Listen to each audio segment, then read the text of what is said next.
when I spring break got home, I told my mom, I was like, I think I'm done. I don't want to do it anymore. I'm done. She was like, no, ma'am, you're not quitting. How much money we put into this? But you should you put a lot of time and effort, and this is what you want to do. Let's just talk to somebody. So we went to talk to my pastor at the time, and I sat down in her office, and I was like, I don't think I'm gonna make it. I have no faith right now. I had no faith. Really, I didn't. I had no faith in my ability to finish.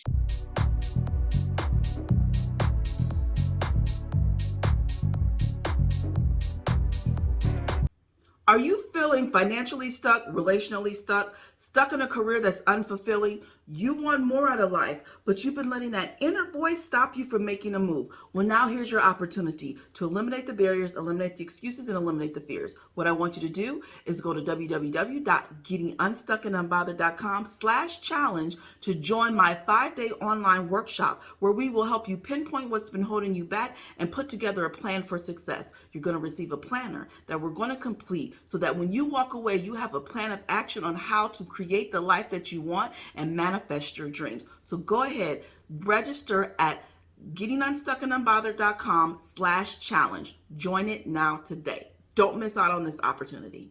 Welcome to another episode of Becoming with Angelina Watkins, where we turn dreamers into believers and doers.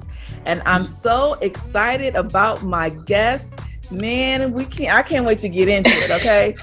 Tasheema, tell the people who you are. Hey, everybody.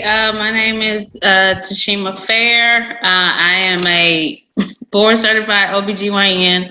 I'm an author. I'm a health and wellness coach, and I'm in the Army Reserves. Oh, my goodness. That is a lot. How in the world do you do all of that? It's a lot. Yes, it's a lot. But God has really blessed me to be able to work inside of all these avenues.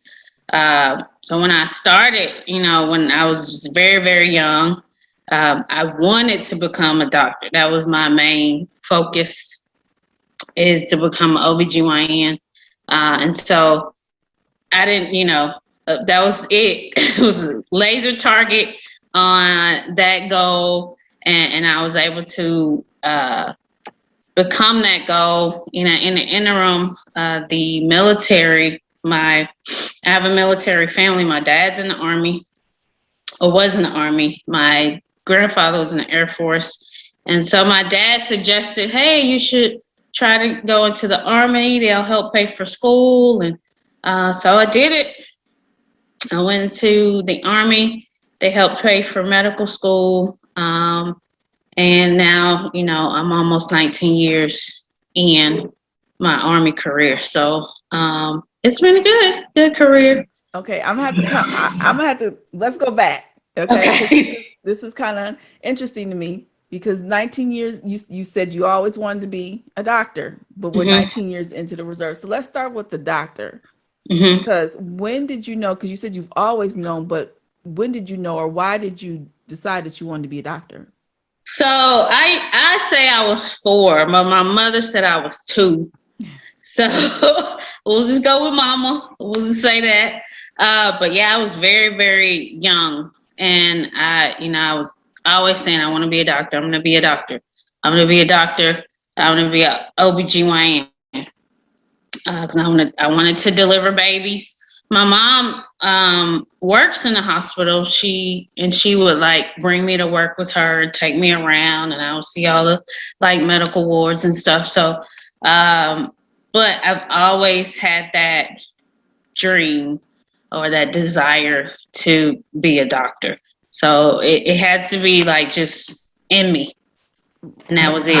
Yeah. So there's very few people that just know what they want to do at a young age.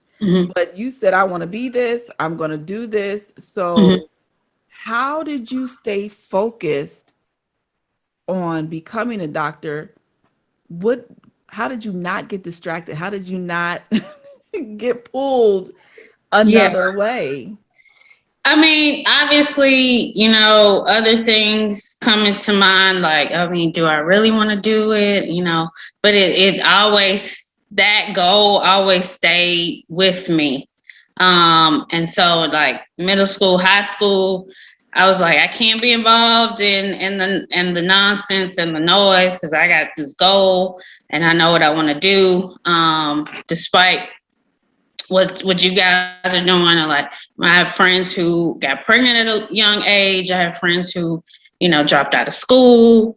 But I was like laser focused Oh my on God. what I wanted to do, And we didn't have a lot of money growing up, so there's no silver spoon or anything. But I was laser focused So on you what I feel wanted you to were do. just born to be laser focused? You were just born to just be that way? Or was that something that you were taught in the home? I think I was born that way, but I definitely got a lot of encouragement from my parents. They were like, you could do whatever you want to do. You could be whatever you want to be. Nobody, can stop you from being who you're supposed to be. And so that also helped me to continue to be laser focused on that goal. So when you were in college, was there ever a time that you said, I don't know if this is what I really want to do? Or did you just was like, yep, this is still what I want to do?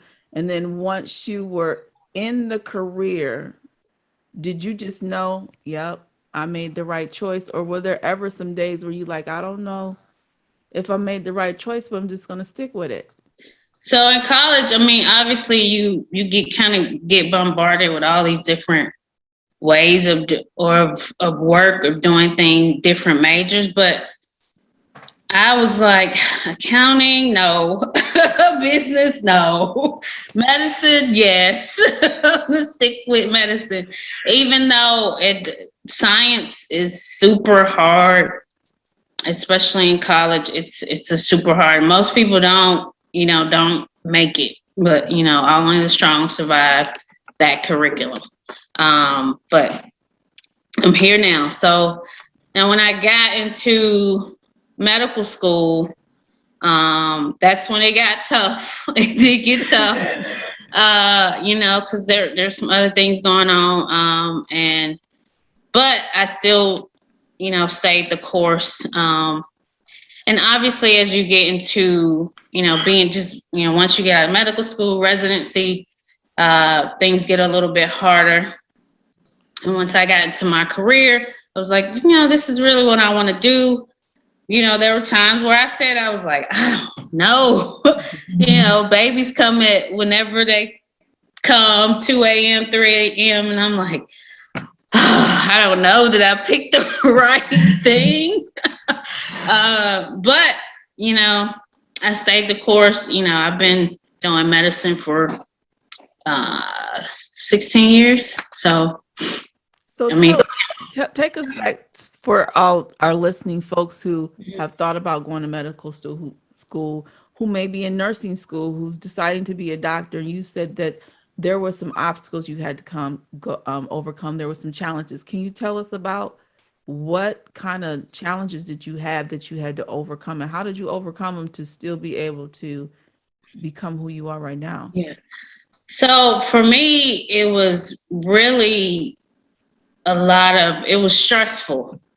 So like that mental fitness, that mental capacity to be resilient, that was something that I had to overcome, because when you're in school, it's not like you're in school and you're in a bubble. Your life is always happening to you. So the 9/11 happened while I was in medical school. So, and then the other things happened. So, and I wasn't doing so well in some of my classes. So, you just get bombarded with different things, and you got to know how to handle them, and you got to know how to put things in boxes, like know how to de-stress, decompress, know how to take care of yourself, which is a big thing as far as like eating well, exercise, knowing how to handle the stressors that may come your way. And that will really help you overcome and help you stay focused on what you're doing, because it's not always going to be sunshine and roses and So you green said grass out in the field. you said that there were some classes you didn't do well, right? So Mm-hmm. I just made me think about a client that I had here, and we were talking, and they're in school, and they had a class that they're not doing well, and it kind of just made them want to just stop, give Mm-hmm. up, maybe say that maybe this is not it. I'm not getting it. I'm not able to focus. I study, but I go to these tests and I'm failing. I'm not doing well. And so I basically, after talking, I said, well, what are you getting right now? I think they had like a D. And I said, we'll pull it up to a C. If you can get a B, that's cool. Forget the A, pull it up to a C. With the C, you can at least get reimbursed. Yeah. Yeah. And once you graduate and get that degree, no one's going to say, what was your grade in that anatomy class, or what was your grade in that chemistry class? You've got your degree. So what? Yeah. It doesn't say summa cum laude behind the. Mm-mm. Nobody asks you when they hire you, well, were you summa cum laude or whatever those. So what are you? So what was your mind, and what were you thinking when you weren't doing well in these classes that you what did you talk yourself out of or talk yourself into in order to keep going? So the class that I wasn't doing so well in was genetics, and I actually talk about it in the book, a chapter. It was first year medical school. I was failing genetics. Like, just put it out there. I was not doing well in genetics class, and I wanted to quit. I was like, I'm done. I'm not doing this anymore. This is crazy. But what I wasn't doing, I wasn't, combating. I wasn't using mental fitness. I wasn't combating the stress of everything that was going on around me. So when I spring break got home, I told my mom, I was like, I think I'm done. I don't want to do it anymore. I'm done. She was like, no, ma'am, you're not quitting. You know how much money we put into this? Yeah. But you should, you put a lot of time and effort, and this is what you want to do. Let's just talk to somebody. So we went to talk to my pastor at the time, and I sat down in her office, and I was like, I don't think I'm gonna make it. I have no faith right now. I had no faith. I didn't. I had no faith in my ability to finish. And she was like, what's going on? Like, you need to relax. You need to laugh. Like, all I was doing was studying and working. Like, my life was totally out of balance. So she was like, you need to relax. You just need to breathe. Know that you are able and capable of doing it, and you need to laugh. And she was like, pick the funniest movie, dumbest movie you can think of, and just watch it. Binge watch the movie until you get out of that crazy headspace, and then you can go back. So were you so laser focused that you weren't enjoying your journey? Absolutely. So laser focused, I was not enjoying life at all. So what were you doing? You just was straight school. When I was in high school, I'm studying. When I was in college, I'm studying. When I got in high school, I'm studying. Like, I'm not doing anything. I don't have no friends I'm hanging out with. I don't have no activities I'm doing. So in college, I wasn't, it wasn't that bad. I was a little bit more balanced. But when they got to medical school, it was that's the determining factor. It was so difficult. High school was more of a breeze for me because I can sort of go off of what I know. But when you get to college and medical school and these higher echelons of education, you can't go off what you know. You actually really have to study and really do the work that it takes to get to that goal you want to get to. So I was just kind of just in my book, and not trying to be distracted. So how did you learn how to have fun if you wasn't enjoying this journey? What did you now start doing? That when my I heard pastor told me that. I heard you mention mental fitness, and don't think that I didn't hear that. We're not gonna just breeze over that like you didn't say that, okay? I mean, I've heard of physical fitness, but I didn't really think I've heard the term mental fitness. So we're gonna come back to that. But what did you start doing then to start relaxing and having fun, enjoying the journey of who you were becoming? Because now you are becoming a nurse, or not a nurse, excuse me, a doctor. So you're on this journey, but now you got to add some distractions in here. How do you add the distractions, but keep them from distracting you? Yeah, so I really took my pastor's advice, and I just found the dumbest movie I could find. Which was what was it? It was at the time it was Ace Ventura, Pet Detective Part 2. Jim Carrey will do that to you, yes. Huh? I just knew you was gonna say Dumb and Dumber. I binge watched that movie. I could probably quote the movie. But I binge watched that movie. I didn't worry about books at that time. I was just like, I'm just gonna watch this movie and I'm gonna relax and have a good time. And so that actually helped me, to kind of move past what I was doing and to reprogram my brain, reprogram things, saying, go from I can't do this to I can do this. I can make it. I can do this. I can stay in school. I can pass this class. I may not be able to. I may not get an A, but it's okay because when I put that white coat on, nobody's gonna ask me what I got in genetics. Nobody. So it's not gonna even matter, when I'm in the OR try to deliver a baby, what I got in genetics. True. Try to get this baby out. It's not gonna matter. So I did it, and I eventually, I passed the class. I got through first year of medical school. Second year was a lot better. So I was able to accomplish that and get through it. So it's balance. It's having a balance. Now, when you're laser focused on a goal, sometimes you can't go out with your friends if you have a test the next day. It's just not going to happen. But you know that you have to, at some point, you have to decompress. Know that you know the material, and then go in and take the test. You know the material. You've been studying, you've been working. You haven't been like lazy. You haven't been slacking.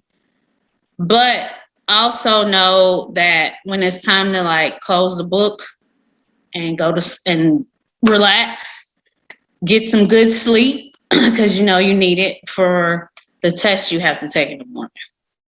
So all this time now, we growing up, we had no boy distractions. I was I'm like, I got time. I mean, it's like I never had, friends that were male boys or whatever, but I'm like, I ain't got time for that. Like, I have some stuff to do. Man, so, if I could have been like that. Like I was focused, but I wasn't that focused, man. I am so impressed with how you can set these goals and just really stick to it. Like that is amazing. So let's go to this mental fitness. As you said, you're a wellness coach. Is that what you do as a wellness coach, is talk about mental fitness, or are you more physical fitness? It's both, because it's 80% nutrition, 20% fitness, and 100% mindset. So everything we do comes from here first. Everything we think about, and then you physically do it. So mental, and I like to say we are three-dimensional beings. We are spirit, we have a soul, we live in a body, and each dimension of us must be fit. So mental fitness is that ability to be resilient, is the ability to focus a little bit of time on a problem and a lot of time on the solution. So 5% on a problem, 95% on the solution. Yes, we have a problem, but what is the solution? How are we going to fix it? I had a problem. I was failing genetics. What did I need to do to fix it? Or I was really stressed out. What do I need to do to decompress, to, relieve that stress, get rid of it? Then I can focus on what I'm doing. So, how do I, because we're bombarded with negativity all the time. Your mind is a door. You have the power to let in what you want to, keep out what you want to.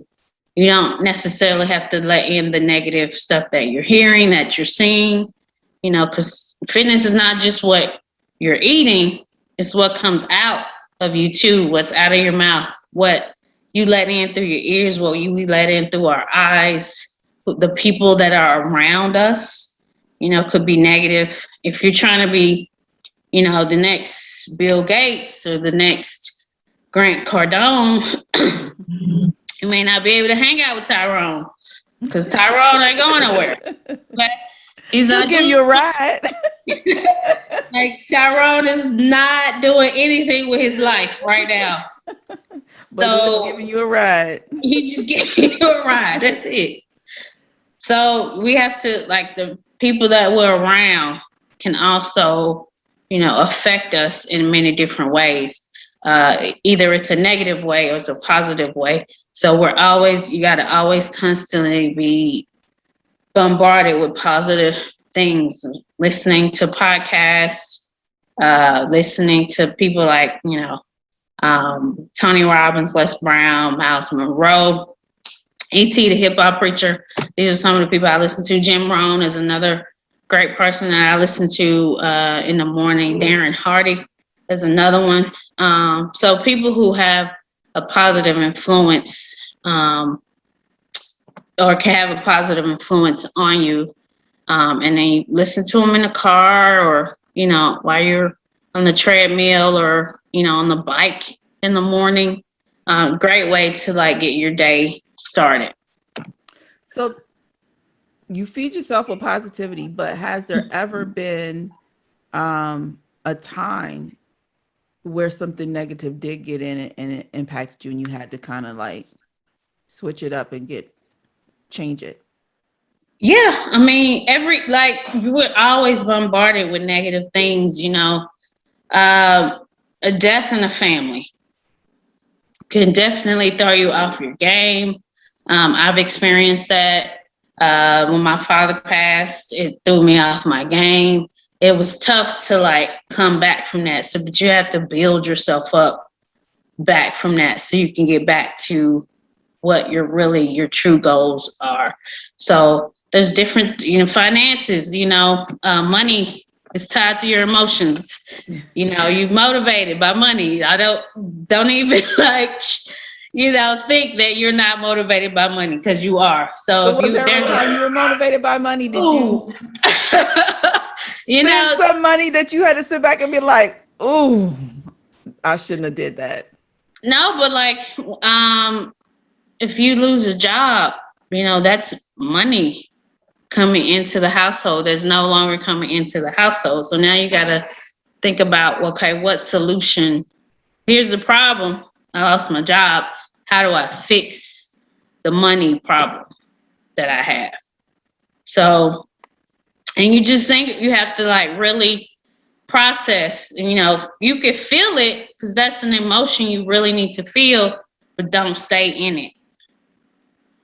So it takes a strong person to feel it for a little bit, but then they say, okay, what's the solution? So what do you do to talk yourself out of it? You're feeling something, it's not feeling so good. Mm-hmm. I've got to now do some self-talk and talk myself out of where I'm at.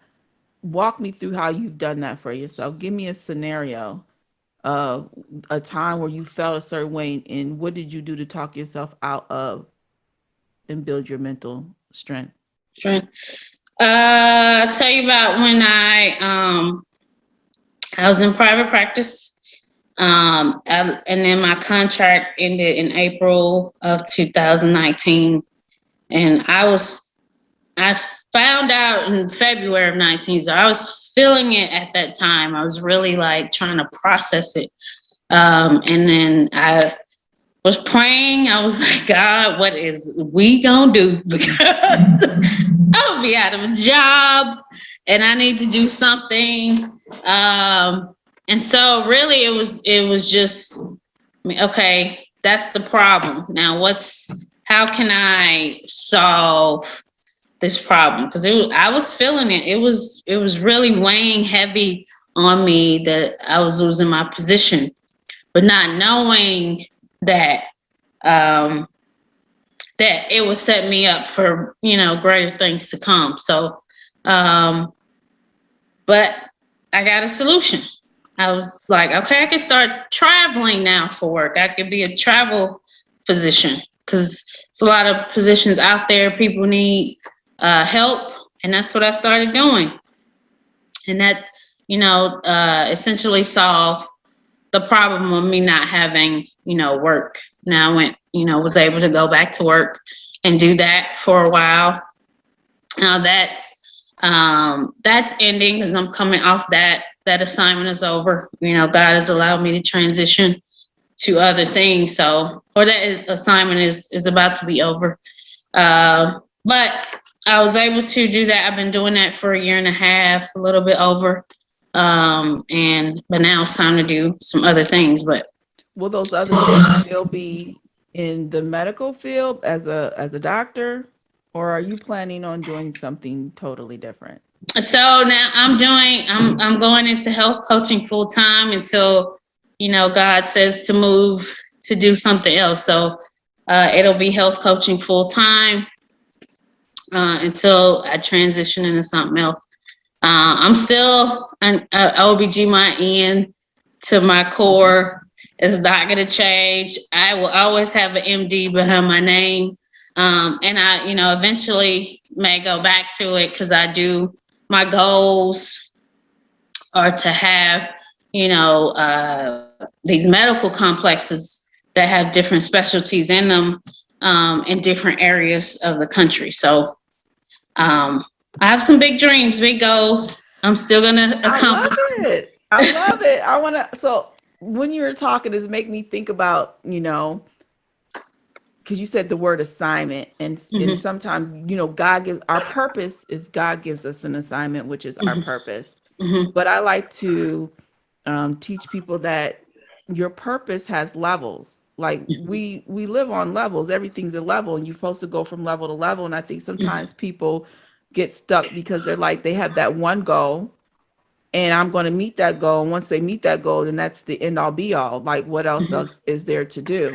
And sometimes we are forced to go to the next level when we've gotten comfortable because we won't move. And so then something happens like losing a job, because we've been downsized or fired, or something happens that makes you have to take your purpose to another level because we're just not paying attention. But you went from being a doctor working for someone to being a doctor that got to travel to now doing your own wellness fitness, and then you've got additional things to even take your medical degree to another level. Can you just talk to the people out there a little bit about your purpose going from level to level? How did you know and understand and accept these different levels instead of just saying, I'm just going to stay right here? I didn't know initially. Okay. I did not know. And my pastor told me something profound. He's like, you don't move until God pretty much pushes you and moves you out the way. And he was right. When I was in private practice, when I became a doctor, I put a lot of my, where energy goes, where your energy goes, your focus is. So all my energy went into being the doctor because I was laser focused on that. Oh, where your focus goes, energy flows. So all my energy went there. And I thought, being in this practice, I would reach the bigger goals that I wanted to reach. But God has something different for me. And God was like, you can't be in a practice working for somebody else when you have these bigger goals. So now I'm moving you so you can accomplish the bigger goals that the bigger purpose that I've set for you. So he moved me, to the traveling just so I can, be able to have that whatever I needed to do to come in until it was time to move again. And now he's allowing me to transition again to, health coaching full time, which is awesome because that's, something I really enjoy. And I've been there. I put myself in the box because that's all I thought I could be. But, God has opened my eyes to there's so much more out there. There's so much more you can be. I never thought I would write a book, write each chapter. I was like, I'm done with writing. I did that. I did 10-page papers in college. I'm not writing nothing. But it just kept coming up. You should do this. You should write. And I was like, the opportunity came up, and I said, well, since the opportunity is here, let me just see what I can do. And I was able to do it. So you never know what you could be if you just step outside of yourself, get outside of your comfort zone, and you could be something, do something powerful for this world and people. You could just impact so many lives if you yield to it and obey God and what He wants you to do. You can just be powerful. So I like to say that where we are is preparing us for the next level. Mm-hmm. So where you are right now as a doctor, a traveling doctor, how did that prepare you for your next level of being a wellness coach? So I started coaching in 2017 because I, had my own health journey growing up. So I have been overweight all my life, but I knew I got to do something. I got to get it together as an adult. So I was able to lose 40 pounds in 6 months. Oh, wow. Now, that really, sparked something in me to be like, oh, I can really help a lot more people, than, love the doctor, love, my patients. But, health coaching allows me to get in front of more people and impact more people than just the one person sitting in my exam room. So it's still within the same kind of realms of health. It's just more of on the preventative side. So, when people are healthy, they're at a healthy weight, you can prevent some of these chronic diseases to a certain extreme. If you smoke, you stop smoking, you could prevent lung cancer by not picking up the cancer sticks. When you're obese, you can prevent some of these chronic diseases like diabetes, high blood pressure, high cholesterol by losing, 10% or more of your body weight. So it's more about not necessarily, weight, it's more about health overall.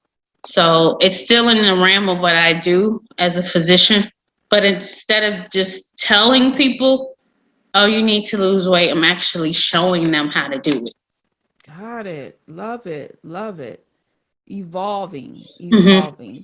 So I want you to tell us a little bit about your book, because again, multifaceted. We are doctor, we are lieutenant, we are a wellness coach, and we are an author. Tell us about your book. So the book is called Journey to Success, and I, in collaboration with a gentleman called named Matt Morris. He's a famous marketer, entrepreneur, and so he actually allows like coaches and consultants to, start their writing journey by, doing a book for them or collaborating. So it's myself and some other authors as well. My chapter in the book is called Harnessing the Power of Three-Dimensional Fitness to Create Life Balance. So we talked about three-dimensional fitness. So spiritual health, or spiritual fitness, mental fitness, and physical fitness, tie into one. So you must be fit in each part in order to label yourself as fit. And then I just talk about each one, and then my journey to that, becoming fit and my health all the way around. So that I can help other people do so. So I heard you mention this three-dimensional earlier. So three-dimensional, and you have to have all three, you said, to be fit. So can you be fit in one area or two areas and not another? And if you're not, what does that do? What does that look like to be fit? What does that look like to be spiritually fit? Because you said spiritual, right? Yeah. Spirit. How does that look to be spiritually fit, but I'm not mentally fit? So spiritually fit is really connecting to your source. My source is God and the power of God. So for me to be spiritually fit, I need to be connected to God at all times. So, saying my prayers, reading my Bible, going to church, praising, worshiping, all that. So that is the spiritual fitness. That's how you build yourself up in your faith, because it takes faith to walk out this crazy life that we're living. So that is spiritual fitness. Can you be spiritually fit and not be mentally fit? Yes, you can, because there are several pastors that are no longer with us because they committed suicide. They were depressed because they let the life around them, the negativity around them, consume them. They were living in the past. So, you have to, in order for mental fitness, for that resiliency, that strength to, get over whatever the problem is, because there are going to be problems in your life. The strength to harness in your emotions and have that emotional control is super important for mental fitness. To, for instance, when I was in Africa, we did a mission trip in Nigeria, and I was doing the medical. Yeah, we're doing the medical piece of it. Saw a lot of patients, a lot of people. I saw a lot of pastors, and they were super, super stressed out to the point it was affecting them physically. So now they're spiritually fit, but they're mentally unfit, and that's affecting now their physical, fitness, because now the pressure is 180 over 100. Not good. So you can be spiritually fit, but you can be mentally, not, your mental health could be super affected just by the things that are going on in your life. But if you're not mentally fit, or at least things are being impacted, does that not impact your faith? Because if you're connected to the source and you're supposed to have faith, but isn't faith part of your mental ability? Or aren't they would they be connected? Like they're interdependent. Like you 3-dimensional, you're interdependent. It all affects each other. So that obviously your mental health can impact your spiritual health. Your physical health can impact your mental health and your spiritual health. It's all connected. So yes, if you believe in God and the Trinity, and we have faith. However, if you don't, what's the term I'm trying to think of? If you can't like get rid of all the negative stuff that's been bombarding you, then it's going to be hard to focus. It's going to be hard to, develop that mental muscle. The brain is one of your strongest muscles. And you have to, there's a quote that says, train your brain to remain the same. So if you're not constantly training your brain with positive influences, then you're going to remain in the same state that you're in, regardless of your faith in God. So you said train your brain or remain the same. You mentioned earlier that one of the things that you mentioned earlier about feeding yourself with positivity. So I would assume that to train your brain, you got to feed yourself with some positivity, right? Mm-hmm. But what else can we be doing to train our brain to get more mentally fit? Now, the two word I am are the two strongest words in the English dictionary. I'm learning. I am. Okay. So when you say I am, whatever comes after that, that's what you become. That's who you are. There's a verse in the Bible that says, as a man thinketh in his heart, so is he. So when you say I am, these positive affirmations, we call affirmations, you actually are training your brain to think that way. So I am beautiful. I am powerful. I am intelligent. I am worthy of all the things that God has for me. These things you say them over and over again, and your brain will start to believe that you are worthy, powerful, beautiful, intelligent. You could do all things. So you just got to do that, keep doing that, keep saying those things, and you train your brain. So do you ever get tired? You got a lot going on. Oh, do I need to name it again? Doctor, lieutenant, do I author, get tired? Yes. wellness coach, a missionary. Do you get tired? Are there days where you just be like, nope, no, yeah, all the time. I'm done. I'm done. I'm gonna walk away. And then what do you do to convince yourself not to walk away? You know what? I still have my own. I have to leave my own stress. You know what I'm saying? So I have to like do things for me to decompress. So I walk away from it a little bit and I come back to it. Walk away.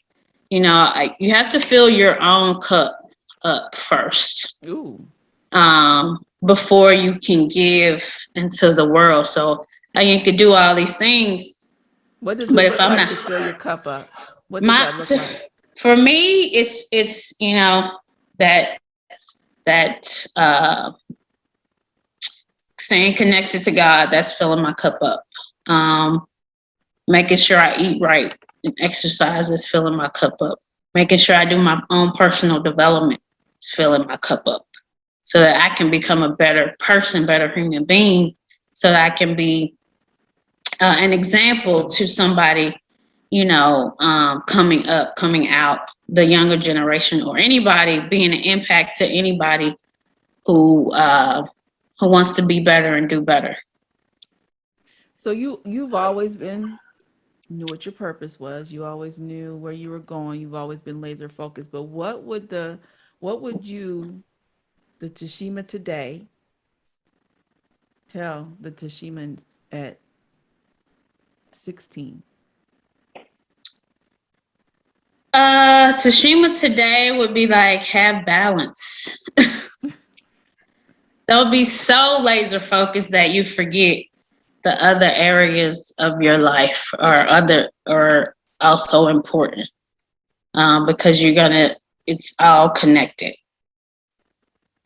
And so what is the biggest, I'm going to close this out with you telling me what has been the biggest lesson you've learned in becoming who you are today, that you just never forget. You're just going to always carry that with you.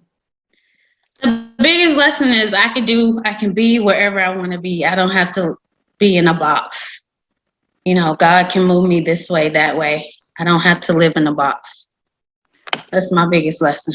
So y'all listen, you don't have to live in a box. That means you got to be flexible though. Yep. Because when it's time to move, you need to be able to pivot. You It's need to be time to able move. to do that. So yes, be flexible. But this has been great. I want to thank you so much for being on Becoming with Angelina Watkins and sharing your story and sharing your journey. Letting some folks out there listen. We all have purpose. We all have an assignment here on earth. Some of us know our assignment. Some of us do not. And that's okay. You can go on that journey and figure out what that is and who you're supposed to become. But as we've learned from Tasheema, enjoy the journey. Mm-hmm. Take your time to become who you're supposed to be, walk in your purpose, but enjoy yourself along the way and have that balance. So thank you so much for joining us. This has been another episode, and I want you all to have a great one, and we'll see you again. Thank you.